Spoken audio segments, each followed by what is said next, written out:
कहानी का ये 17वां भाग देखने से पहले इसके पहले सभी भाग अवश्य देखें।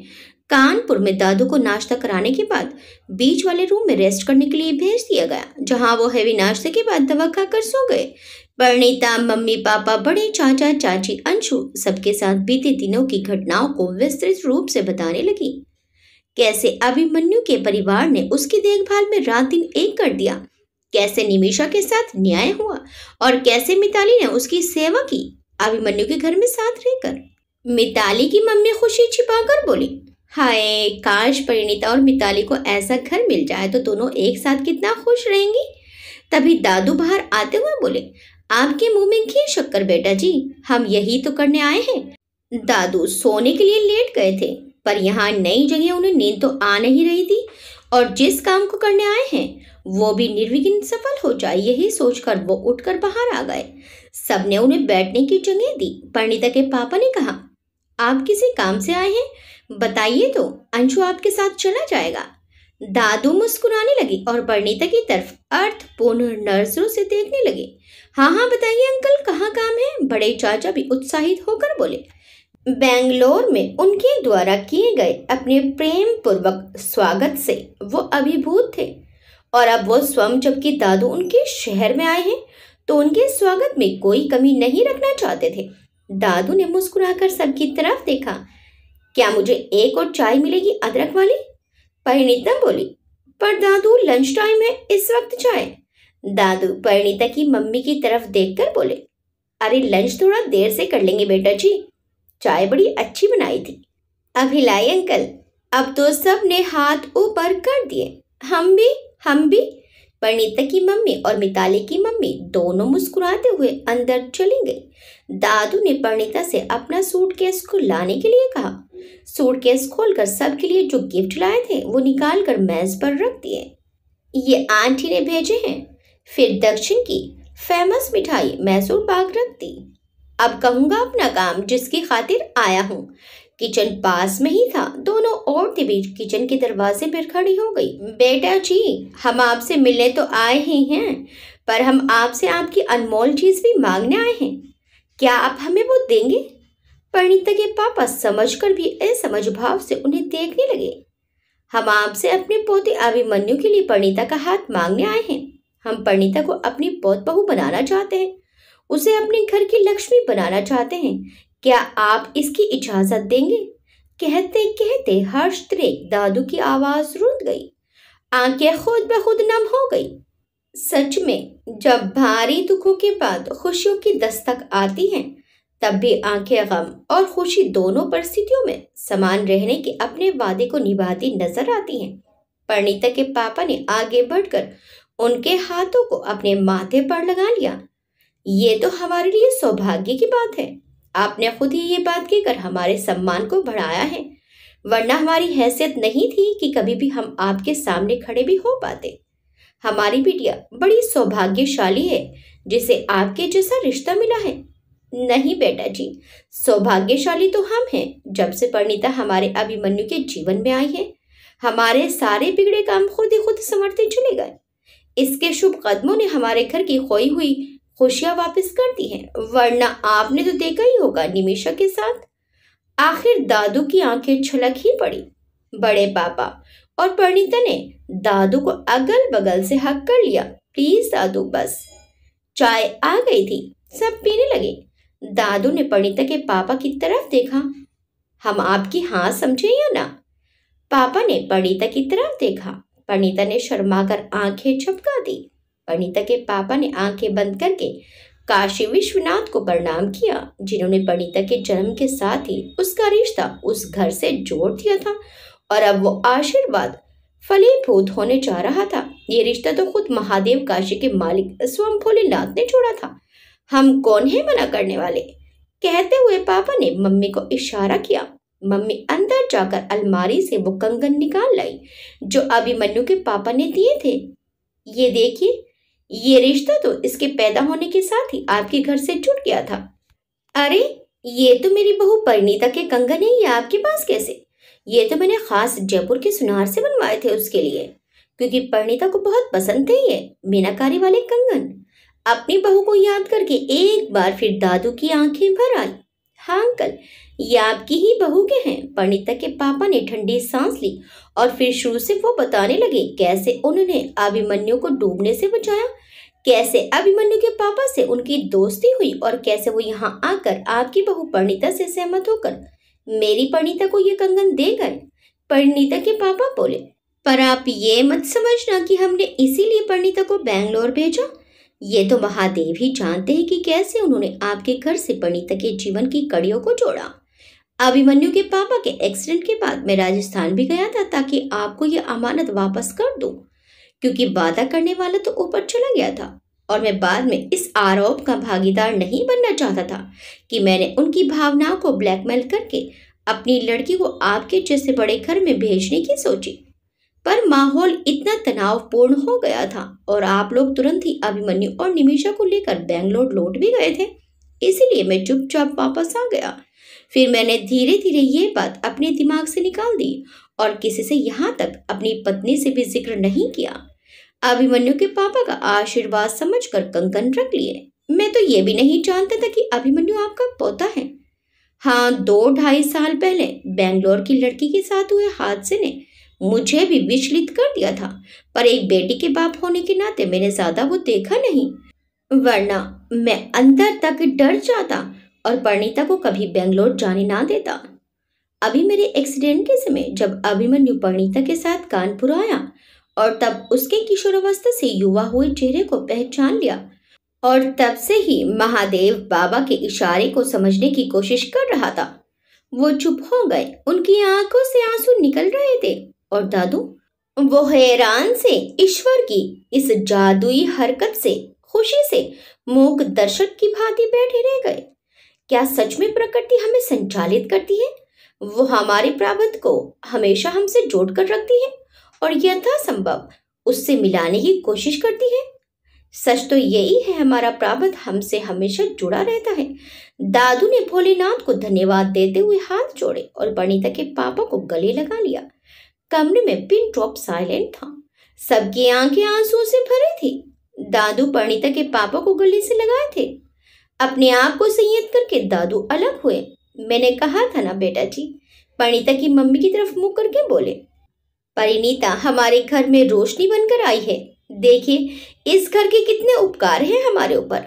हाँ, उस घटना का मुझे भी पता चला था, पर मैं किसी कारणवश उस वक्त नहीं आ पाया था। पता चला था कि किसी गुरुजी ने अपनी जान पर खेलकर अभिमन्यु की जान बचाई थी, पर वो आप ही थे ये नहीं मालूम था। सच में अभिमन्यु आपकी अमानत है और मैं अपने बेटे और बहू की इच्छा का सम्मान करते हुए आपसे रिक्वेस्ट करूंगा कि मुझे परिणीता को अपने घर ले जाने की इजाजत दीजिए। परिणीता के पापा ने पास में रखा मिठाई का टुकड़ा उनके मुंह में रख दिया। ये सब भोलेनाथ का आशीर्वाद है अंकल। परिणीता तो जन्म से आपकी अमानत है, आप अपनी अमानत ले जाइए। सब खुश होकर ताली बजाने लगे। तभी दादू ने मिठाई का टुकड़ा बड़े चाचा की ओर बढ़ाया। और बेटा जी, अभी तो एक काम पूरा किया है, अभी दूसरा बाकी है। सब आश्चर्य से देखने लगे और परिणीता मुस्कुराकर चाची से लिपट गई। दादू आगे बोले, अब हम अपने दूसरे पोते के लिए आपकी बेटी यानी मिताली का हाथ मांगते हैं। देखिए, इनकार मत कीजिएगा। जैसे परिणीता मेरी बच्ची है, वैसे ही मिताली भी मेरी बच्ची है। मिताली के पापा अचानक से आए इस प्रस्ताव पर कुछ बोल ही ना पाए। चाची भी हैरानी से परिणीता को तो कभी दादू को देखने लगी। मिताली, दूसरा पोता? 2 सेकंड बाद बड़े चाचा बोल पाए, हम समझे नहीं अंकल। दादू हंसते हुए बोले, अरे भाई विहान, हमारे दूसरे पोते साहब, उसे भी आप अभिमन्यु से कम मत समझिए। हमारे लिए दोनों राम लक्ष्मण जैसी जोड़ी हैं। हम उनका भी रिश्ता लाए हैं आपकी मिताली के लिए। बड़े चाचा बोले, लेकिन दादू, मिताली जानती है? दादू बोले, ले भाई, सबसे पहले तो उसी की मर्जी पूछी गई है। पर अंकल, अभी भी बड़े चाचा आश्वस्त नहीं थे। विहान के मम्मी पापा, उनका बैकग्राउंड और मिताली क्या सच में राजी है? क्या विहान को भी मिताली पसंद है? क्या उसके मम्मी पापा को भी ये रिश्ता मंजूर है? आप नाराज मत होना अंकल जी, पर एक बेटी की शादी की बात चल रही है, वो भी अचानक से। शायद हम इस बात के लिए मानसिक रूप से तैयार नहीं हैं। दादू मुस्कुराते हुए बोले, अरे तो तैयार हो जाओ बेटा जी, आप तो विहान के मम्मी पापा विहान से मिल चुके हैं ना। रही बैकग्राउंड की बात, तो वो अभिमन्यु का चड्डी फ्रेंड का छोटा भाई ज्यादा है। वो लोग बनारस के रहने वाले हैं। उनके पापा पहले बनारस में अभिमन्यु के पापा के भरोसेमंद मैनेजर थे और वहां का सारा काम संभालते थे। फिर वो बेंगलोर आकर कंपनी में मैनेजर के तौर पर काम करने लगे। बाद में अभिमन्यु के मम्मी पापा के जाने के बाद उन्होंने कंपनी संभालने में मेरा बहुत साथ दिया। वो अब भी कंपनी के मैनेजर हैं। अब विहान हमारी कंपनी में अभिमन्यु के बाद दूसरे नंबर पे है। सारा कुछ वही देखता है। बोर्ड ऑफ डायरेक्टर में अभिमन्यु, विहान, वंश और तरुण, ये चारों हैं और यही चारों मिलकर पूरा बिजनेस संभालते हैं। मेरे लिए अभिमन्यु और विहान में कोई अंतर नहीं। बाकी रही बच्चों की पसंद की बात, तो वो आप परिणीता से पूछ लो। सबकी नजरें परिणीता की ओर उठ गई। चाची, बात तो ये है कि विहान और मिताली दोनों एक दूसरे को पसंद करते हैं और विहान की मम्मी ने ही दादू से कहा है आपसे बात करने के लिए। उनके लिए भी दादू दादी उनके मम्मी पापा की तरह हैं। बाकी हम अभी मिताली को फोन लगाए देते हैं, आप खुद ही पूछ लीजिए। मिताली की मम्मी को तो विहान शुरू से ही पसंद था। वो बोली, अब तू कह रही है तो सच्ची है। और दादू, क्या उनकी बातों पर हमें विश्वास नहीं है? क्यों जी, आप क्या कहते हैं? चाची ने चाचा की ओर देखा। हाँ हाँ हाँ अंकल, क्यों नहीं, हमें आप पर पूरा भरोसा है। और परिणीता, वो तो मिताली की बहन से भी बढ़कर है। जब वो कह रही है तब तो ठीक ही है। तभी परिणीता के पापा ने कुछ याद करते हुए कहा, शायद हम विहान के पापा को जानते हैं, क्योंकि अक्सर करके अभिमन्यु के पापा के मुंह से हम विहान का नाम सुनते थे और कभी कभी उनके बाहर रहने पर उसके पापा ही अक्सर हमारे बनारस में आने पर हमारा ध्यान रखते थे। अच्छा देखो, तो यही है क्या?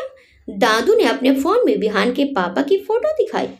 अरे हाँ, यही तो है, बहुत सज्जन व्यक्ति हैं। अभिमन्यु के पापा के तो ऐसे भक्त थे जैसे श्री राम और हनुमान जी हों। मैं तो कहता हूँ भाई साहब, आपको मिताली के लिए इससे अच्छा घर वर नहीं मिलेगा। अब बिना किसी संशय के हाँ बोल ही दीजिए। परिणीता के पापा ने मिताली के पापा से कहा। अब नाक की कोई गुंजाइश नहीं थी। मिताली के पापा ने दादू के पैर छू लिए। अब अगर आप सबकी यही मर्जी है तो फिर मेरी भी हाँ ही है। परिणीता और उसकी मम्मी ने मिताली की मम्मी को दोनों ओर से हक कर लिया। दादू ने भी मिताली के पापा को गले से लगा लिया। दादू ने तुरंत ही फोन करके दादी को बताया और दादी ने चारों तरफ फोन घुमा दिया। चल भाई, अब लंच किया जाए, फिर हमें अपना कानपुर दिखाओ चलकर। परिणीता की ओर देखकर दादू बोले, हाँ दादू। दोनों औरतें वापस से किचन में घुस गई। यहाँ दादू दोनों पुरुषों से आगे की बातचीत करने लगे और अंशु दौड़ दौड़ कर परिणीता को परेशान करने लगा। दादू बोले, देखो बेटा जी, हमारी मैडम जी यानी अभिमन्यु की दादी अब अकेले रहना नहीं चाहती, इसलिए हम परिणीता को जल्द से जल्द अपने घर ले जाना चाहते हैं। परिणीता के पापा बोले, पर अंकल अभी तो हम ठीक से चल भी नहीं पाते हैं और बेटी की शादी में खर्चा भी। दादू ने उनकी बात बीच में रोककर कहा, वो सब तुम चिंता मत करो, अभी फरवरी चल रही है, अच्छे दिन चल रहे हैं। हम चाहते हैं कि आपके यहाँ जो भी परीक्षा गोद भराई रिंग सेरेमनी फंक्शन होते हैं वो हो जाते, शादी 1-2 महीने बाद। फिर वो मिताली के पापा की ओर मुड़कर बोले, और हाँ, आपसे भी हम यही चाहते हैं, अगर आप दोनों की रजामंदी हो तो हम अपने तीनों बच्चों के ये सारे फंक्शन एक ही दिन रख लेते हैं।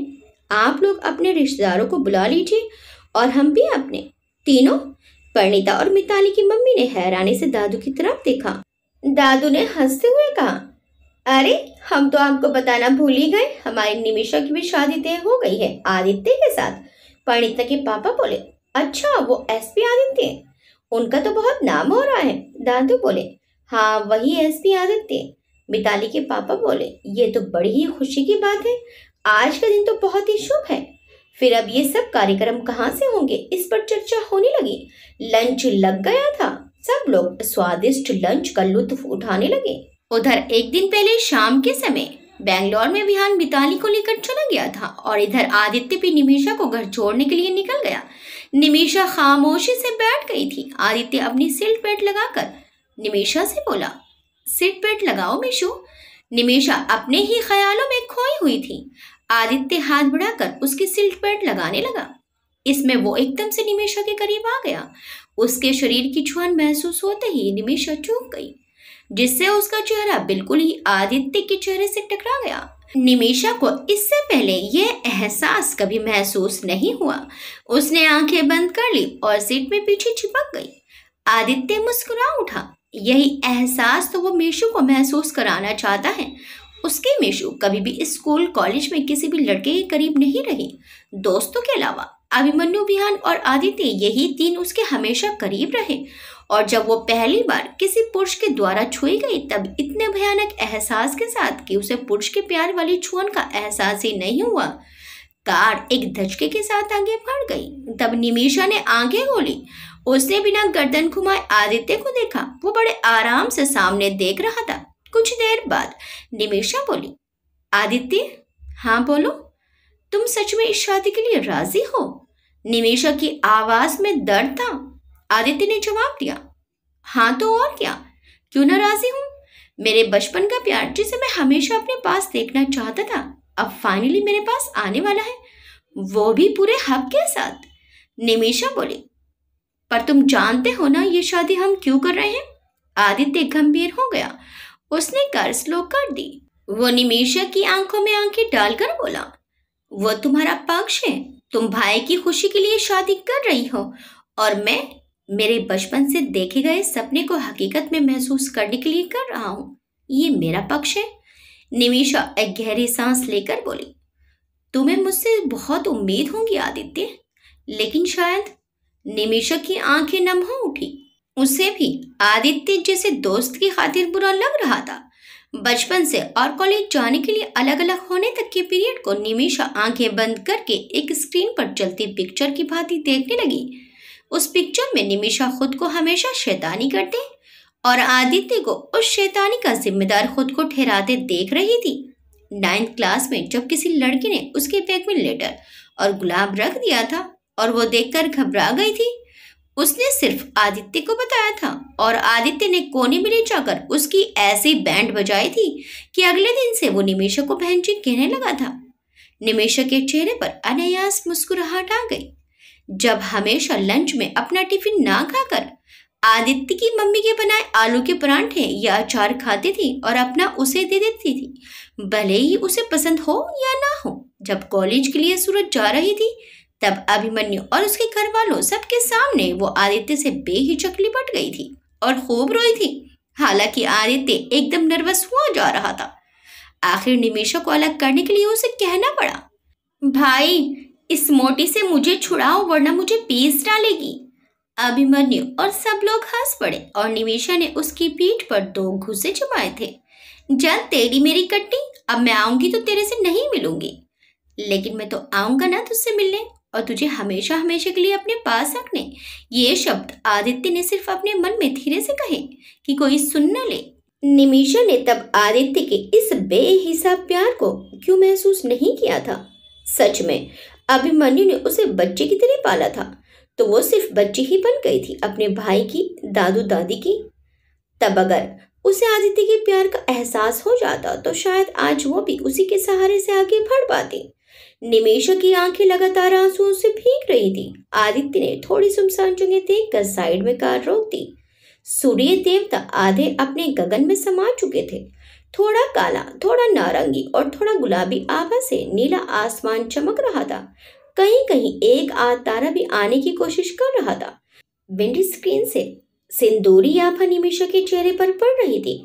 उसके गोरे मोटे गालों पर वो आभा और ज्यादा ही लाल हो उठी, जिसमें उसके आंसू रह रह कर मोती जैसे चमक रहे थे। आदित्य ने अपने दोनों हाथ निमिषा के गाल पर रख दिए और आंसू पोंछते हुए कहा, प्लीज निमिषा, अब इन कीमती आंसुओं को अपनी विदाई के लिए सहेजो। पिछला सोचकर आने वाली खुशी को बर्बाद मत करो। मैं जानता हूं तुम मुझसे प्यार नहीं करती, पर अपना बेस्ट फ्रेंड तुम मानती हो तो अपनी इस फ्रेंड पर भरोसा रखना। मैं तुम्हें कभी भी निराश नहीं करूंगा।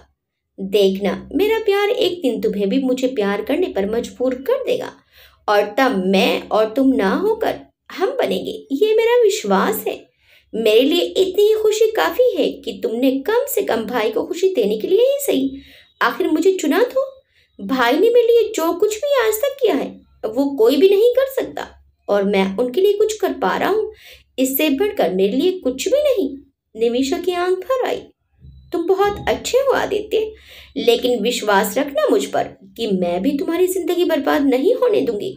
एक बार परिणीता भाभी हमारे घर आ जाए, फिर क्या? आदित्य ने उसकी आंखों में झांका। कुछ नहीं। निमिषा खिड़की के बाहर देखने लगी और अपने मन में ही बोली, फिर मैं बहुत दूर चली जाऊंगी। 2-4 साल में तुम मुझे भूल जाओगे और किसी अच्छी लड़की से शादी करके एक सम्मानजनक जिंदगी जियोगे जिसके तुम हकदार हो। मेरा साथ एक काले साए की तरह है जो तुम्हें बेइज्जती अपमान के सिवा कुछ नहीं देगा। और क्या मैं कभी तुम्हारे करीब एक पत्नी की तरह आ पाऊंगी? शायद नहीं। तुम जब मेरे करीब आओगे मुझे उनकी घिनौनी छुन याद आएगी, इसलिए ना तो तुम बाहर ना घर में सुकून से रह सकोगे। अचानक कार रुक गई। निमिषा ने मुड़कर आदित्य का चेहरा देखा। आदित्य उसकी तरफ देखकर बोला, मैडम आइसक्रीम, वरना आपका भाई मुझे घर में घुसने नहीं देगा। निमिषा ने अपने को नॉर्मल किया। वो क्यों हर वक्त आदित्य को दुखी करती रहे? इन सब में उसका क्या कसूर? वो मुस्कुराते हुए कार से नीचे उतर आई। आदित्य उसका फेवरेट फ्लेवर लेकर आ गया। निमिषा ने पूछा, और तुम? आदित्य बोला, मैं तुम्हारे से ही एक बाइट लूंगा, जैसे बचपन में आधी आधी खाते थे। ये कहते हुए वो निमिषा का हाथ पकड़कर अपने मुंह तक ले गया और एक बाइट दांतों से काट ली। कुछ पलों के लिए निमिषा भूल गई कि वो बड़ी हो गई है। बच्चों की तरह चिल्लाई, चीटर कहेंगे, मेरी कितनी सारी आइसक्रीम एक ही बाइट में काट ली। उसे इस तरह चिल्लाते देखकर आदित्य की हंसी छूट गई। फिर उसकी भी आंखें भर आई। प्यार से निमिषा के गालों पर हाथ रखकर कहा, मीशू ऐसे ही हंसती रहा करो, बहुत अच्छी लगती हो। वापसी में निमिषा खामोश थी। आज 2 बार जिस तरह से आदित्य ने उसे स्पर्श किया था वो सिर्फ एक दोस्त का नहीं था, एक पुरुष, एक प्रेमी, एक होने वाली पति के आपार स्नेह से भरा स्पर्श था जिसमें भरोसे का वादा और मैं हूं ना शब्द का अनकहा एहसास था। कार में आदित्य ने म्यूजिक लगा दिया। शायद कोई गाना अधूरा था जिसे आदित्य ने सुनते सुनते बंद कर दिया था। वो फिर से बज उठा, तन भी सुंदर मन भी सुंदर, तू सुंदरता की मूरत है, किसी और को शायद कम होगी, मुझे तेरी बहुत जरूरत है, पहले भी बहुत मैं तरसा हूँ, तू और ना मुझको तरसाना, चंदन सा बदन। आदित्य जिस तरह से निमिषा को देख रहा था और उसकी आंखें और होंठ ये गाना गुनगुना रहे थे, निमिषा अपने आप में सिमटी जा रही थी। अचानक ही आदित्य ने उसे अपने पास कंधे से पकड़कर करीब कर लिया। Mishu, I love you so much. और निमिषा की आंखें अपने आप ही बंद हो गई। उसने आदित्य के कंधे पर सिर रख दिया। दादू के लंच करने के बाद सब्जी कार में बैठकर कानपुर दर्शन करने निकल गए। परिणीता के पापा को भी आराम से बिठा दिया था। पहले जैक के मंदिर, फिर गंगा बैराज, फिर मोती झील। सब घूमते घामते रात को फेमस कानपुर की चाट और ठग्गों की कुल्फी पर घुमक्कड़ी खत्म हुई। सब बेहद थक गए थे लेकिन बड़े खुश थे। तय हुआ कल सवेरे सवेरे बिठूर निकला जाएगा। मिताली के पापा सुबह आने का बोलकर घर चले गए। कितना भी भरोसा हो पर संतान के लिए, उसके भविष्य के लिए गए फैसले में उसकी भी राय जानना चाहते थे वो। रात के समय बेंगलोर में आज ऑफिस में मीटिंग थी, इसलिए सारे एम्प्लॉय टाइम पर निकल गए थे। केवल अभिमन्यु, विहान, वंश और तरुण और बोर्ड के मेंबर सब रुके थे। निमिषा और मिताली भी घर के लिए निकल गई थी। मिताली बेड पर लेटे लेटे कल रात से सुबह तक हुई विहान के घर की घटनाओं को सोच सोच कर मुस्कुरा रही थी। उसके मन में रह रहकर गुदगुदी मच रही थी। विहान की मम्मी उसे बड़ी ही क्यूट, हंसमुख और चुलबुली महिला लगी। रात में बार बार मिताली की पीठ पर धौल जमा देती और विहान उसे संभाल लेता। रात में मम्मी ने उसे अपने पास ही सुला लिया। सुलाना क्या था, आधी रात तक वो बनारस और दिल्ली तथा विहान के बचपन की शैतानियों के किस्से सुनाती रही। जब देखा मिताली खुद ही सो गई तब चुप हुई। सुबह सुबह ही मम्मी की चीख से मिताली की हड़बड़ाकर आंख खुल गई। विहान के प्रिय डॉगी ने अंदर आकर उनके हाथ से ब्रेड छीन ली थी और वो चीख पड़ी थी। डॉगी तो भाग गया लेकिन उनका एफएम रेडियो शुरू हो गया था। 8 बज गए थे। मिताली को उठा दी। विहान के पापा उसके लिए चाय ले आए। अरे अंकल आप? अरे बेटा, मैडम को सुबह की चाय सिर्फ मेरे हाथ की पीनी होती है तो मैंने बना दी। अरे तुम्हें तो ऑफिस भी जाना होगा, लो चाय लो और विहान को भी जगा दो। मिताली हैरानी से बोली, मैं? सुरेखा जी बोली, हाँ, तेरे उठाने से शायद उठ जाए वरना जब तक मेरी चप्पल नहीं पड़ेगी वो उठने वाला नहीं। वो एटीट्यूड के साथ बोली थी, पर उनकी आवाज में पुत्र स्नेह स्पष्ट झलक रहा था। मिताली चाय लेकर ऊपर विहान के कमरे में गई। दरवाजा नॉक किया तो वो अपने आप ही खुल गया। मिताली अंदर कमरे में जाकर इधर उधर देखने लगी। खाली कमरे में विहान कैसे रहता है दिखाई पड़ रहा था। कहीं कपड़े तो कहीं जूते तो कहीं टाई। उफ, ऐसे कमरे में कोई कैसे रह सकता है। वह सोच ही रही थी कि बाथरूम का दरवाजा खुला और विहान खाली टॉवल में बाहर आ गया। मिताली उसे ऐसे देखकर कुछ पल को तो देखती रह गई। विहान का बलिष्ठ शरीर, उसके बालों और चौड़े सीने पर पानी की छलकती बूंदें। क्या मैडम, इससे पहले कोई हैंडसम लड़का देखा नहीं क्या? विहान पास आते हुए बोला तो मिताली एकदम से होश में आई। तो तुम बड़े बेशरम हो, ऐसे कौन बाथरूम से निकलता है? और ये कहकर उसने मुंह घुमा लिया। विहान ने पीछे से आकर मिताली का हाथ पकड़ लिया। ये मेरा कमरा है, मिताली आंखें बंद किए मुड़े बिना ही बोली। बहुत खराब हो तुम, कपड़े पहनो चुपचाप। और हाँ, ये चाय रखी है। वैसे आज तुम ऐसे कैसे उठ गए? नहीं पहनता। विहान शरारत से मुस्कुराते हुए एकदम सामने आ गया। और मुझे पता था तुम्हें ऑफिस जाना है, इसलिए अलार्म लगाकर सोया था। विहान को फिर से सामने देखकर मिताली कटकर निकलने लगी। इस तरह से निकलने के चक्कर में उसका पैर मुड़ गया और बचने के चलते उसने विहान का हाथ पकड़ लिया।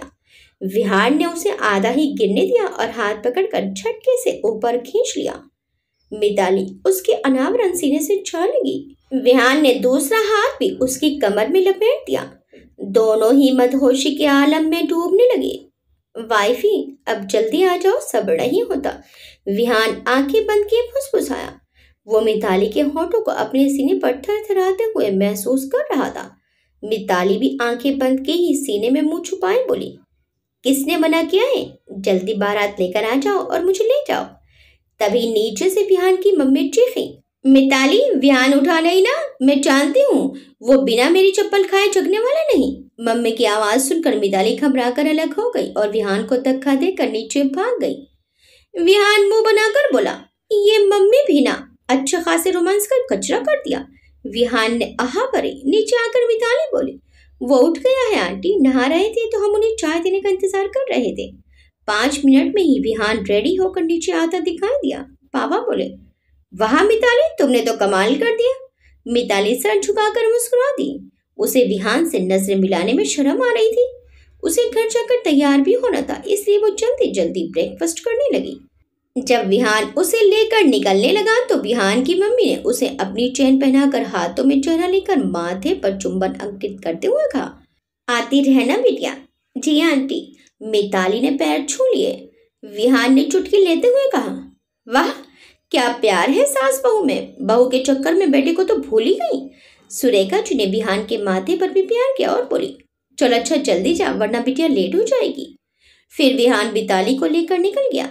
रास्ते भर विहान मिताली को छेड़ता रहा और मिताली खिड़की की तरफ मुंह किए मुस्कुराती रही। आखिर उतरने के पहले विहान ने उसके गाल पर किस कर ही लिया। मिताली के गाल शर्म से और लाल हो उठे। वो जल्दी से कार का दरवाजा खोलकर नीचे उतर आई। मिताली गेट से ही उसे भगाने लगी, पर विहान गाड़ी से उतरकर बोला, अरे यार तुम अकेली हो तो हमें भी आने दो ना। मिताली बोली, मिस्टर ज्यादा चालाकी मत करो वरना जीजू से शिकायत कर दूंगी, और गेट के अंदर भाग गई। विहान भी मुस्कुराते हुए ऑफिस की तरफ मुड़ गया। मिताली यही सब सोचकर मुस्कुराती जा रही थी और अब तो उसे परिणीता ने बता भी दिया था कि बड़े चाचा ने रिश्ते के लिए हामी भर दी है। तभी मिताली का फोन बज उठा। पापा की वीडियो कॉल थी। मिताली समझ गई थी कि फोन क्यों आया है। उसने फोन ऑन कर दिया। हेलो पापा, कैसे हो आप? और सुना हमने आप लोगों ने खूब घुमा किया, बड़े मजे किए। अच्छा तो तुमको पता चल ही गया। मम्मी ने मीठी छिड़की थी। मिताली असमंजस से बोली, क्या? मम्मी बोली, अब बनो मत। पापा ने गंभीरता से पूछा, ये विहान तुम्हें कैसा लगता है? हाँ मतलब? मिताली अचानक कुछ बोल ही नहीं पाई। मम्मी ने पापा को घूरा, फिर प्यार से मिताली को देखा। बच्चे, हम सिर्फ तुम्हारी राय जानना चाहते हैं। अच्छा है मम्मी। मिताली की आंखें खुद ब खुद झुक गई। मम्मी ने पूछा, तुम उसे पसंद करती हो और वो तुम्हें? मम्मी की आवाज में बेहद उत्सुकता झलक रही थी।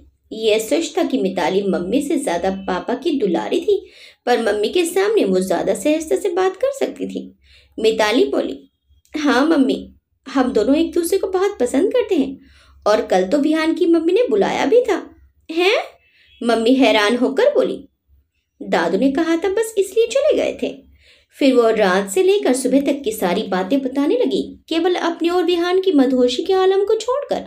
अब शंका की कहीं जगह नहीं थी। उधर विहान का कॉल आ रहा था मिताली के फोन पर। मिताली ने कहा, अच्छा मम्मी, बहुत थक गई हूँ, नया ऑफिस है, काम बहुत ज्यादा, अब रखती हूँ। मम्मी को फोन पर टुक टुक की आवाज सुनाई पड़ रही थी। वो समझ गई, मुस्कुराते हुए बोली, हाँ भाई, अब तो कोई और भी इंतजार कर रहा है तेरे से बात करने के लिए।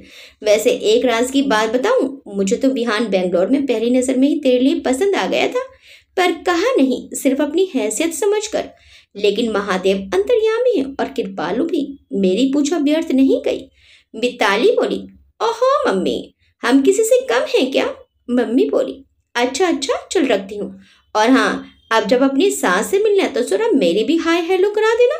अब सोने जाती हूँ, तेरे नाना ससुर को फिर सुबह घुमाने ले जाना है। मिताली मुंह बनाकर बोली, मम्मी, ये सास ससुर ये सब क्या लगा रखा है? मम्मी ने हंसते हंसते फोन काट दिया। बगल में बैठे पापा के होंठों पर संतोषजनक मुस्कान बिखर रही थी और आंखें नम थी। सच है, बेटी की विदाई सुख के साथ हृदय को कष्ट भी देती ही है। उसी दिन आज अभिमन्यु के दोस्तों ने पार्टी का आयोजन करवा ही लिया था। आखिर उनके प्रिय दोस्तों विहान और अभिमन्यु की शादी जो पक्की हो गई थी। अब आदित्य को भी इन लोगों ने अपने ग्रुप में शामिल कर लिया था। ये पांचों लोग शहर के बाहर अपनी चिर परिचित जगह पर पार्टी कर रहे थे। सब एक दूसरे की टांग खींचने में लगे थे। परिणीता और मिताली का फोन बार बार आ रहा था और ये लोग काट रहे थे। परिणीता का फोन आ रहा था। आखिर तरुण ने जबरदस्ती अभिमन्यु से फोन छीन ही लिया और स्पीकर पर डाल दिया। फोन ऑन होते ही उधर से परिणीता फट पड़ी, कहाँ बिजी हो? सुनाई नहीं पड़ता, इतनी देर से फोन लगा रहे हैं, आखिर हो कहाँ? अभिमन्यु को डांट पड़ती देखकर सारे दोस्त एकाएक खिलखिलाकर हंस पड़े। तरुण बोला, अरे भाभी जी, हम हैं। वो क्या है ना, हमारा दोस्त तो आपके आगे हमें भाव ही नहीं दे रहा था, तो आज जबरन पार्टी में खींच लाए हैं। बात कराऊं आपकी उनसे? वैसे आपको बहुत बहुत बधाइयाँ हमारे जाने जिगर की जिंदगी रोशन करने के लिए। परिणीता खिसियानी हंसी हंसी, नहीं नहीं, आप लोग एंजॉय कीजिए, हम सुबह बात कर लेंगे। तभी अभिमन्यु ने तरुण के हाथों से फोन छीन लिया। वो परिणीता। परिणीता गुस्से में बोली, बता नहीं सकते थे कि पार्टी में जाना है? जैसे हम मना कर देते, तुमसे तो हम वहीं आकर बात करेंगे, और फोन काट दिया। वंश हंस पड़ा, लो बेटा, आ गए चक्कर में अब तुम भी। और अभिमन्यु तरुण के ऊपर घूंसे बरसाने लगा, साले तूने मेरा फोन क्यों उठाया? विहान और वंश दोनों बोले, और मारो और मारो। आदित्य अभी नया था तो चुपचाप उनकी मस्ती देख रहा था और मुस्कुरा रहा था। काश वो भी अभिमन्यु और विहान की तरह अपने प्यार को पाकर पूरी खुशी हासिल कर पाता। आदित्य अपने मन में बोला, एक दिन मैं तुम्हें अपने रंग में रंग कर रहूंगा मीशू, और तब तुम नहीं रहोगी। इतना प्यार दूंगा कि हर पल सिर्फ तुम मुझे ही चाहोगी। ये मेरा तुमसे वादा है। विहान ने तो अपना फोन ही स्विच ऑफ कर दिया था मिताली से बात करने के बाद। जानता था कि ये लोग खिंचाई करने वाले हैं। बहुत समय बाद आज ये दोस्त पहले की तरह पार्टी कर रहे थे, पर पहले अभिमन्यु के गम को भुलाने के लिए की जाती थी, आज उसकी खुशी के लिए हो रही थी। कानपुर में अगले दिन सुबह सुबह ही बड़े चाचा और चाची आ गए। आज उनके चेहरे पर एक अलग ही खुशी थी। रास्ते से ही कानपुर की फेमस कचौड़ी, समोसे और गर्मा गर्म जलेबी लेकर आए थे। आखिर जो बेटी की ससुराल से मेहमान आए थे, नाश्ते के बाद तुरंत ही सब बिठूर के लिए निकल गए। परिणीता के पापा चल तो नहीं सकते थे, पर कार से उतरकर कहीं बैठ जाते थे। रास्ते में ही तय हो गया कि अभी 15 दिन में तीनों की सगाई कर दी जाएगी और शादी पहले निमिषा की होगी, क्योंकि ये दोनों भाई बिना उसे डोली में बिठाए खुद सेहरा नहीं बांधेंगे। और उसके बाद इन दोनों की शादी, सगाई बेंगलोर में हो और शादी राजस्थान में, यही सोचा गया। बाकी फिर बेंगलोर पहुंचकर बच्चों से पूछकर फाइनल होगा। मेहमानों में बड़े चाचा और परिणीता के पापा के खास मिलाकर 25-30 हो रहे थे। उनके लिए ट्रेन की 3rd AC में बुकिंग कराने की सलाह कराई गई। मिताली के पापा ने संकोचवश पूछ ही लिया, अंकल जी, हिम्मत तो नहीं हो रही थी कि हम आपसे कुछ कहें, पर फिर भी कहकर उन्होंने आंखें नीचे कर ली। दादू ने उनके हाथ पर अपना हाथ रख दिया। कह दो बेटा जी, एक बेटी का पिता होने के नाते मुझे तुम्हारी शंकाओं का समाधान करना ही चाहिए। मिताली के पापा बोले, हमें क्षमा कीजिएगा, पर इतना तो बता दीजिए कि सगाई और शादी में हमें क्या करना होगा। हमारी हैसियत नहीं है कि हम कुछ ऑफर भी कर पाए आपके सामने, लेकिन फिर भी आप अगर कुछ कहेंगे तो पूरी करने की कोशिश जरूर करेंगे। तभी मिताली की मम्मी बोल पड़ी, अंकल जी और विहान के मम्मी पापा, उनको भी तो कुछ चाहिए होगा। दादू खिलखिलाकर हंस दिए। हाँ बेटा जी, चाहिए तो बहुत कुछ है, मन तो मेरा भी है, लेकिन सबके चेहरे थोड़े से घबरा गए, पर परिणीता मुस्कुरा रही थी। लेकिन क्या अंकल, आप बताइए तो, हम अपनी कोशिश भर जरूर पूरी करेंगे। परिणीता के पापा ने हाथ जोड़े। दादू मुस्कुराकर बोले, हमें जल्द से जल्द आपकी दोनों बेटियां हमारे अपने घर में चाहिए, बस, और कुछ नहीं। रही विहान के मम्मी पापा, तो उनके लिए भी मैं ही परिवार का मुखिया हूँ। अब बस आप लोग बेंगलोर आने की तैयारी कीजिए, मैं भी वहां जाकर इंतजाम देखता हूँ। और हाँ, परिणीता को एक हफ्ते के लिए आपके पास छोड़ रहा हूँ, उसके बाद उसे बेंगलोर भेज दीजिएगा। इससे ज्यादा हम अपने नए एम्प्लॉय को छुट्टी नहीं देते। परिणीता के पापा बोले, जी जी जरूर। शाम 6 बजे की फ्लाइट थी लखनऊ से, इसीलिए दादू 4 बजे ही सबसे विदा लेकर और उन्हें बेंगलोर आने का निमंत्रण देकर निकल गए। बड़े चाचा ने उनके लिए परिणीता के पापा की सहमति और सहायता हेतु पहले ही ढेर सारे गिफ्ट खरीद कर रख लिए थे। लखनऊ के चिकन के कुर्ते, दादू अभिमन्यु और उनके दोस्तों के लिए, दादी के लिए प्योर चिकन की साड़ी, निमिषा के लिए शलवार सूट, कानपुर की चमड़े की चप्पल, पर्स, सब कुछ। बिठूर से लौटते वक्त ठंगू और बनारसी लड्डू भी लेना नहीं भूले। चलते वक्त परिणीता के पापा ने अभिमन्यु की मम्मी के कंगन दादू को देते हुए भरे गले से कहा, ये आपकी अमानत है। अब अभिमन्यु की दादी ही अपनी बहू के कंगन मेरी बेटी को अपने हाथों से पहनाएंगी। दादू को लखनऊ छोड़ने के लिए बड़े चाचा अंशु, परिणीता सभी बैठ गए। रात से भर हंसी मजाक में समय बीत गया। चलते समय जब परिणीता ने दादू के पैर छुए तो दादू का गला भर आया। अब और इंतजार ना करवाना परिणीता, अपने घर वापस आने में। परिणीता उनके गले से बच्चों की तरह लिपट गई। हम जल्दी आएंगे दादू। दादू अंदर चले गए और विदा होने की उदासी और आने वाली खुशी का एहसास समेटे ये सब कानपुर वापस चल दिए। दादू के कानपुर आने के बाद का दूसरा दिन सब ब्रेकफास्ट के लिए बैठे थे। दादी, अभिमन्यु, विहान और निमिषा उत्सुकता से दादू का चेहरा देख रहे थे, क्योंकि जब रात में अभिमन्यु दादू को लेने एयरपोर्ट गया था, तब वहां के बारे में राय जानने के लिए अभिमन्यु और विहान दोनों ही पूछना चाहते थे, पर दादू केवल मुस्कुरा मुस्कुरा कर उनकी बातों का गोलमोल जवाब देते रहे। घर पर भी दादी को यही कहा, महादेव ने जादू का पिटारा भेजा है, बनारस से कल खुद दिखाऊंगा। विहान तो वहीं रुक गया। ऐसा कौन सा पिटारा खोलेंगे दादू? निमिषा ने बेसब्री से कहा, अब दादू बता भी दीजिए। दादी का बीपी हाई हो रहा था रात से। वो बोली, उन लोगों ने क्या कोई ऐसी खास बात कही है? दादू बोले, हाँ खास तो कही है परिणीता के पापा ने, लेकिन उन तक पहुंची है उन काशी विश्वनाथ की मर्जी से। अब बताओ भी। दादी की आवाज में अधीरता थी। दादू ने अपने कुर्ते की जेब से एक सुंदर सा ज्वेलरी बॉक्स निकाला और मेज पर रख दिया। सबकी निगाहें उस पर ठहर गईं। दादी बोली, इसमें क्या है? दादू बोले, खोलकर देखिए। दादी ने कांपते हाथों से बॉक्स खोला। उसमें रखे कंगन देखकर आंखें भर आई। अरे ये तो परिणीता के कंगन है, मेरी बहू के। दादी ने उन्हें छाती से लगा लिया। ये आपके पास कहां से आए?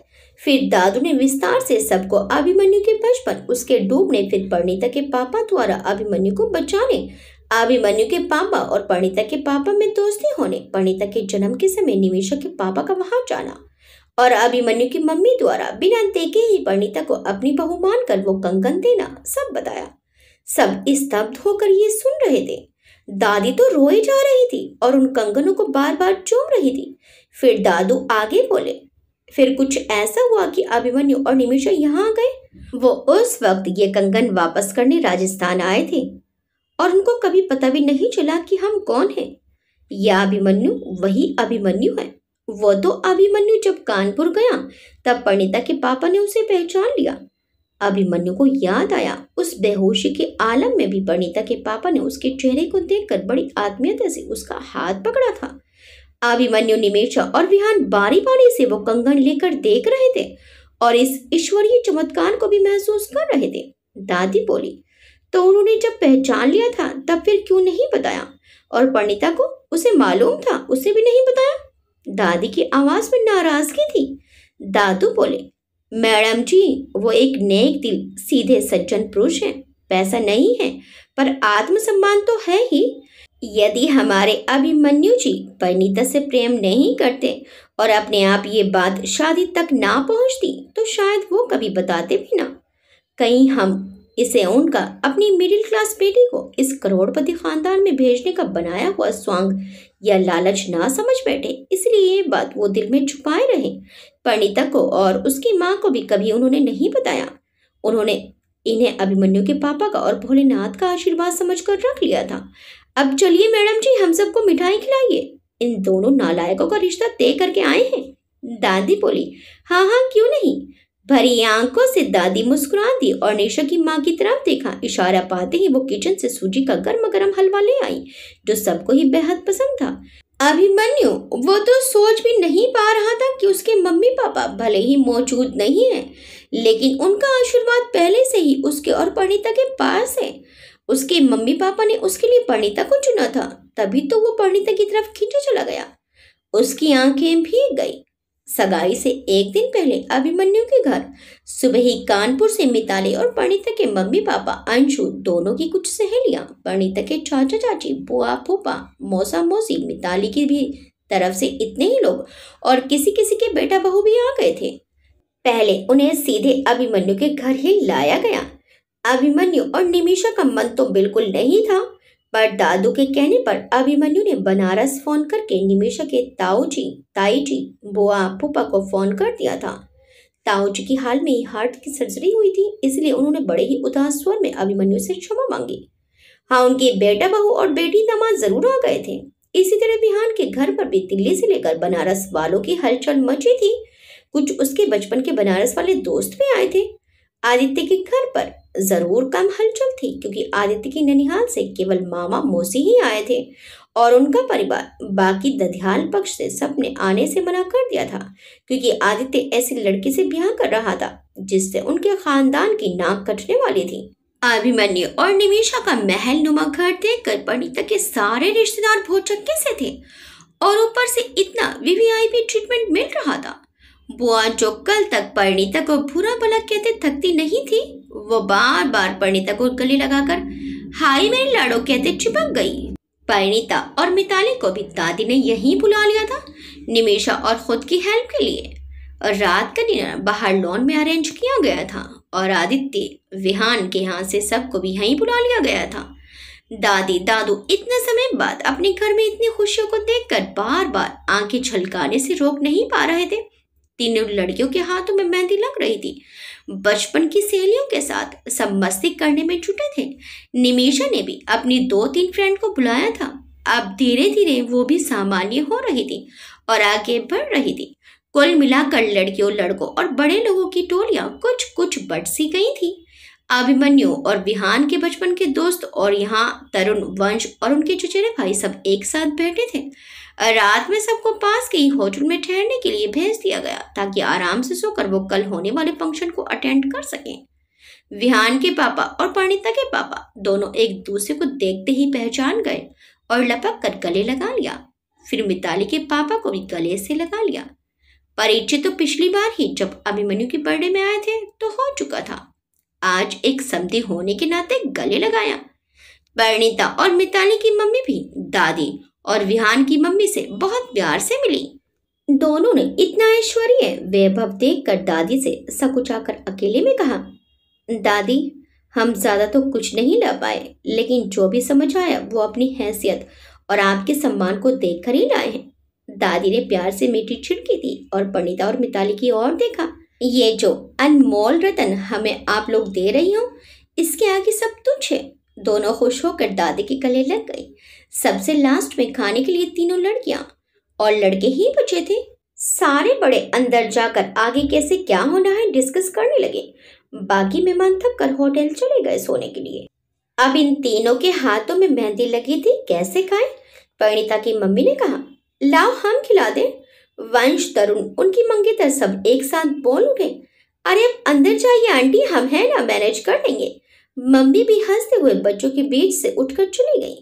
अब बड़ी सी गोल मेज के चारों तरफ सब बैठे थे। उन तीनों जोड़ों के लिए एक ही प्लेट में खाना रखवाया गया। अब चलो शुरू हो जाओ, अपनी अपनी होने वाली अर्धांगिनी को अपने हाथों से खिलाने के लिए, और उसी चम्मच से खुद भी खाना पड़ेगा, समझे? वंश, तरुण और उनकी मंगेतरों ने उकसाया। अभिमन्यु और विहान ने तो तुरंत चम्मच पकड़ लिया। शाबाश मेरे शेरों, तरुण ने ताली बजाई, पर आदित्य हिचकिचा रहा था। उसे डर था कि कहीं निमिषा खाने से मना ना कर दे। अरे जीजा जी, आप काहे शर्मा रहे हैं? वंश ने आदित्य को छेड़ा। आपको भी खिलाना है हमारी प्यारी बहना को। आदित्य ने डरते डरते चम्मच उठा लिया। तब तक परिणीता और मिताली दो दो बार खा चुकी थी, और उसी चम्मच से अभिमन्यु और विहान भी। सच तो यही था कि वहां उपस्थित सारे कपल्स ऐसे ही एक दूसरे को खिलाते हुए खा रहे थे। अभिमन्यु और विहान जब उस झूठे चम्मच से खुद खाते, तब आंखें बंद करके अपने दिल पर हाथ रखते, और परिणीता मिताली शर्मा कर आंखें तरेरती। सबके कहने पर आदित्य ने भी एक और निमिषा के आगे कर दिया। निमिषा ने मुंह खोल दिया। सबके सामने वो आदित्य को नर्वस नहीं करना चाहती थी, उसने इसलिए मुंह खोल दिया था। आदित्य ने फट से निवाला उसके मुंह में रख दिया। अब बारी थी उसी चम्मच से खुद खाने की। आदित्य ने फिर से निमिषा को देखा। निमिषा ने इशारे से कहा, खाओ भाई, देख रहे हैं। आदित्य तो यही चाहता था। उसने आंखें बंद की और उसी से खुद खाने के बहाने से चम्मच को चूम लिया। इन सब मस्ती मजाक के बाद वे सब भी बहुत थक गए थे, और कल सुबह से ही फिर से जुट जाना है पता था सबको, इसलिए गुड नाइट कहकर सब चले गए। विहान, आदित्य अपनी अपनी फैमिली को लेकर चले गए। बाकी परिणीता, मिताली और दादू ने उनके परिवार के लिए पूरा आउट हाउस तैयार करवा दिया था। पर परिणीता के पापा ने समझदारी दिखाते हुए बुआ, फूफा, मौसी, मौसा, चाचा उनके परिवार को खाने के बाद होटल भेज दिया था। हालांकि बुआ और मौसी, चाची जाना नहीं चाहती थी, पर पंची नस जो फड़क रही थी, पर परिणीता के पापा के स्पष्ट कहने पर जाना ही पड़ा। आज सगाई का दिन है। शाम 6 बजे बेंगलोर के एक बड़े से बैंक्वेट हॉल में, जहां 3 अलग अलग स्टेज बेहद खूबसूरत तरीके से सजाए गए हैं, इस तरह से कि तीनों के कार्यक्रम लोग आसानी से देख सकते हैं। बीच में निमिषा का स्टेज है, जो व्हाइट, पिंक, ओरिजिनल फूलों से सजा हुआ है, और बैठने के लिए उसी से मैचिंग सोफे, जिन्हें भी बड़ी ही कलात्मकता के साथ सजाया गया है। उससे दाईं ओर बड़ा सा राउंड शेप में अभिमन्यु का स्टेज है। इसे येलो और रेड कलर के फूलों से सजाया गया है, और बाईं ओर उसी तरह से राउंड शेप में विहान का स्टेज है, जिसे पर्पल और व्हाइट फूलों से ठीक उसी तरह से सजाया गया है जैसे बाकी दोनों स्टेज। मतलब बीच में निमिषा है, और दाईं ओर और ठीक आमने सामने अभिमन्यु और विहान का स्टेज है। बाकी पूरे हॉल की सजावट इन्हीं तीनों स्टेज के फूलों के रंगों से मिलती जुलती की गई है। करीब 4 से 5 हजार लोगों के लिए तैयार किया गया ये बेंगलोर का सबसे बड़ा और सुंदर हॉल था। अभिमन्यु की कंपनी के जिम्मेदार आदमियों को पूरी देखरेख का जिम्मा सौंपा गया था। बाकी वंश और तरुण तो थे ही, और जिन्हें इस इवेंट को निभाने की जिम्मेदारी दी गई थी, वो और उनकी टीम कोई कमी नहीं रखना चाहते थे। आखिर उनका नाम देश के इतने प्रसिद्ध बिजनेसमैन के परिवार से जुड़ने जा रहा था। पूरे हॉल में बड़े बड़े टीवी लगे थे, जो स्टेज के कार्यक्रम का लाइव टेलीकास्ट कराने के लिए थे। एक तरफ डीजे यानी देश का फेमस ऑर्केस्ट्रा लगा था। पीने वालों के लिए थोड़ा सा दूर खूबसूरत झोपड़ी नुमा सजावट के लिए बार रूम मौजूद था। अब सोचिए, जब इन सब चीजों का इतना ध्यान रखा गया था, तो मेहमानों और हमारे तीनों सेलिब्रिटी जोड़ों की सजावट का कितना ध्यान रखा गया होगा। धीरे धीरे सारे मेहमान सज धज कर पहुंचने लगे। हॉल में फूलों की खुशबू फैली थी। अब इंतजार था तीनों जोड़ों का। अब इतने बड़े इवेंट से भला मीडिया कैसी अछूती रहती। वैसे भी 15 दिन पहले ही परिणीता का पहला शूट किया गया टीवी पर आ गया था, और परिणीता के मासूम और फ्रेश चेहरे की लोग तारीफ करते नहीं थक रहे थे। अचानक हॉल की रोशनी मध्यम हो गई, और एक खास तैयार किए गए गेट पर स्पॉटलाइट पड़ने लगी। सब उत्सुक होकर उधर ही देखने लगे। सबसे पहले निमिषा और आदित्य ने एक दूसरे का हाथ पकड़े एंट्री ली। निमिषा ने पिंक व्हाइट कॉम्बिनेशन का बहुत प्यारा सा गाउन पहना हुआ था। गहरे खुले गले में एक लंबा सा डायमंड का नेकलेस था। और कानों में उसी से मैचिंग के टॉप्स थे। बालों को एक साइड करके डायमंड की ही हेयरपिन लगी थी, बाकी बाल खुले थे। पिंक लिपस्टिक से सजी निमिषा गजब की सुंदर लग रही थी। आदित्य भी व्हाइट सूट और पिंक शर्ट में था। उसका रौबदार व्यक्तित्व और गठीला बदन कई कन्याओं को आहें भरने पर मजबूर कर रहा था। सबने उनके स्वागत में तालियां बजाई। तरुण और वंश तथा उनके दोस्तों को वेलकम का काम सौंपा गया था। उन लोगों ने मिलकर उनको स्टेज तक पहुंचाया। अब बारी थी अभिमन्यु और परिणीता के आने की। जब उन दोनों ने एंट्री ली, सबकी आंखें ठहर गई। येलो रेड कलर की नेट की हैवी साड़ी में परिणीता का गोरा बदन फोट फोट कर निकल रहा था। उस पर डीप गले का रेड एम्ब्रॉयडर्ड ब्लाउज, मेहंदी रचे हाथों में लाल पीली चूड़ियां, माथे पर सुर्ख लाल बिंदी, बालों का जोड़ा बनाकर उसमें गुलाब की कलियों का गजरा लगाया हुआ था। परिणीता तो वैसे ही खूबसूरत थी, पर आज तो जैसे उसके रूप पर कोई भी मोहित हो जाता। अभिमन्यु भी रेड येलो कॉम्बिनेशन का कुर्ता पजामा पहने था, जिसमें उसका कसा बदन शोभायान हो रहा था। हल्की सी सेट हुई दाढ़ी और गोरे चौड़े माथे पर घने काले कुछ कुछ घुंघराले बाल, दोनों ही एकदम पारंपरिक वेशभूषा में थे। उनके हॉल में प्रवेश करते ही सबने खड़े होकर तालियां बजाई। वंश और तरुण उन्हें भी लेकर स्टेज तक छोड़ गए। अब आई बारी हमारे विहान बाबा की। 2 मिनट बाद भी जब ये जोड़ा अंदर नहीं आया, तब वंश और तरुण देखने गए तो देखकर हंसी छूट गई। हुआ ये कि अभिमन्यु की तरह विहान ने भी पारंपरिक कपड़ों का चयन किया था, और कुछ ज्यादा ही तो उसने पर्पल कुर्ता और व्हाइट धोती पहनी हुई थी, जो कि खुल गई थी, और मिताली उसे पहनाने में जुटी थी और साथ में बड़बड़ा भी रही थी। किसने कहा था धोती पहनने को? जब संभाल नहीं सकते। अब मैं खुद तो साड़ी पहन नहीं पाती, तुम्हें कैसे पहनाऊं? वंश और तरुण ने पहले तो इस पूरे कांड की वीडियो बना ली, फिर उसकी हेल्प करने आए। इधर जब थोड़ी और देर हुई, क्योंकि धोती तो वंश और तरुण मिलकर भी नहीं पहना पा रहे थे, तब विहान और मिताली के पापा उठकर देखने गए। वहां का माजरा समझकर पहले तो उनकी भी हंसी छूट गई। जब विहान भी आया, अब हेल्प करेंगे आप लोग कि हंसेंगे ही? तब दोनों ने मिलकर अच्छे से कसकर धोती बांध दी। हमारे विहान बाबा भी एकदम झकास वाले लग रहे थे। 6 फीट की लंबाई के साथ गेहुआ रंग का कसरती बदन, हल्की सी दाढ़ी और सेट किए हुए बाल। वहीं मिताली ने भी पर्पल व्हाइट लहंगा पहना हुआ था। डीप नेक के व्हाइट ब्राउडेड बैकलेस ब्लाउज के साथ पर्पल नेट की चुन्नी, उसी से मैचिंग राजस्थानी चोकर सेट, चूड़ियों के साथ बालों को खुलाई छोड़ दिया था। सिर्फ एक छोटी सी हेयरपिन लगी थी। कुल मिलाकर मिताली बेहद सुंदर और क्यूट लग रही थी। उस पर मुस्कुराते हुए उसके गालों पर पड़ने वाले कांटे, उफ, नौजवान तो उसी में गिर गिर पड़ रहे थे।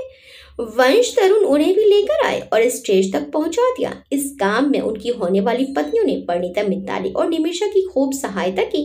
इनफैक्ट इन 5 जोड़ों का एक अच्छा सा ग्रुप ही बन गया था। अब स्टेज पर तीनों जोड़ी बैठ चुकी थी। सामने की पंक्ति में सोफे पर बैठे परिणीता और मिताली के मम्मी पापा, दादी, आदित्य की मम्मी, इन सब की आंखें खुशी की अधिकता से भर भर आ रही थी। अंशु भी सुंदर से सिल्क के कुर्ते में सजा धजा अपने और मिताली के परिवार की तरफ से आए मेहमानों को देख रहा था। बाकी तो ज्यादा किसी को पहचानता नहीं था। निमिषा के बड़े भाई भाभी, ताऊजी के बच्चे अपनी बड़ों की पिछली गलतियों को भुलाकर सच्चे मन से परिवार को एक करना चाहते थे, और इसलिए वो हर संभव सहायता करने की कोशिश में लगे थे।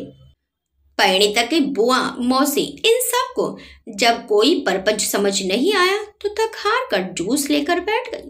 पंडित जी के लिए एक अलग छोटा सा स्टेज बना था, वो भी पधार चुके थे। ठीक 6:30 बजे शुभ मुहूर्त में पंडित जी की आवाज गूंजी और परिणीता और मिताली के पापा और दादू तीनों स्टेज पर चढ़ गए। पंडित जी के छोटे 3 असिस्टेंट पंडित तीनों के पास पूजा की थाली लेकर आ गए। प्रधान पंडित जी मंत्रोच्चारण करने लगे और असिस्टेंट महोदय दादू से आदित्य की, मिताली के पापा से विहान की और परिणीता के पापा से अभिमन्यु की पूजा करवाने लगे। तीनों ने ही अपने अपने दामादों को भेंट स्वरूप चांदी का सिक्का और कपड़े दिए। यहाँ पर दादू का सख्त आदेश था कि इससे ज्यादा कुछ नहीं दिया जाएगा। जैसे ही ये तीनों अपने दामादों के पैर छूने लगे, तीनों ने ही उठकर उन्हें गले से लगा लिया और उल्टे उनके पैर छूकर आशीर्वाद लिया। अब एंगेजमेंट की बारी थी। लोग खा भी रहे थे। इतना राजसी उत्सव सब एंजॉय कर रहे थे। कोई झोपड़ी में जाकर एक पेग मार रहा था, कोई ऑर्केस्ट्रा की मधुर रोमांटिक धुन पर अपनी साथी के साथ धीरे धीरे थिरक रहा था। उधर बेंगलोर में किसी जगह पर एक जगन नाम के व्यक्ति के पास फोन आया। उधर से नयन और परम के पिता फोन पर थे। क्या खबर है? जगन ने जवाब दिया। सर, आज उन लोगों के यहाँ फंक्शन है, भाई बहन की सगाई है। ये सुनते ही नयन परम के पिता सिंह साहब का खून खोल गया। वो गुस्से और नफरत भरी आवाज में बोले, तुम अब तक कुछ नहीं कर पाए और वो लोग खुशियां मना रहे हैं। जल्दी करो, मैं उस अभिमन्यु और उसके पूरे परिवार को बर्बाद होते और मरते देखना चाहता हूँ। अगर ये तुमसे नहीं हो पा रहा है तो मैं ये काम किसी और को सौंप दूंगा। जगन बोला, बस मुझे 2 दिन और दीजिए, मैं इन 2 दिनों में अभिमन्यु की पूरी जन्म कुंडली निकाल कर उसे ऊपर पहुंचा दूंगा। सिंह साहब चिल्लाकर बोले, मारना बाद में, पहले उसकी समाज में इज्जत की धज्जियां उड़नी चाहिए। वो किसी को मुंह दिखाने लायक ना रहे, यहाँ तक कि उसे इतना मजबूर कर दो कि वो खुद ही खुदकुशी कर ले। जगन बोला, जी सर, काम हो जाएगा। मेरे आदमी उनके पीछे लगे हैं, जल्दी ही उसकी कमजोरी हमारे हाथ आ जाएगी। सिंह साहब बोले, मुझे जल्दी ही रिजल्ट चाहिए और पैसे की चिंता मत करना, इतना दूंगा कि सारी जिंदगी बैठकर खाओगी। जगन शातिर मुस्कान के साथ बोला, काम हो जाएगा सर। अब तो उस अभिमन्यु को भगवान भी नहीं बचा पाएगा। और ये कहकर उसने फोन रख दिया और अपने पंटो को फोन करके कुछ समझाने लगा। आगे क्या होने वाला है? जगन क्या करने वाला है? अब राजवंश परिवार पर कौन सी मुसीबत आने वाली है? क्या अभिमन्यु इस जाल से बच पाएगा? देखिए इस कहानी के अगले भाग में। आपको ये कहानी कैसी लगी हमें कमेंट्स करके जरूर बताइएगा। वीडियो अच्छी लगी तो वीडियो को लाइक शेयर सब्सक्राइब करना मत भूलिएगा। मिलते हैं इस कहानी के अगले भाग में। Till then bye bye.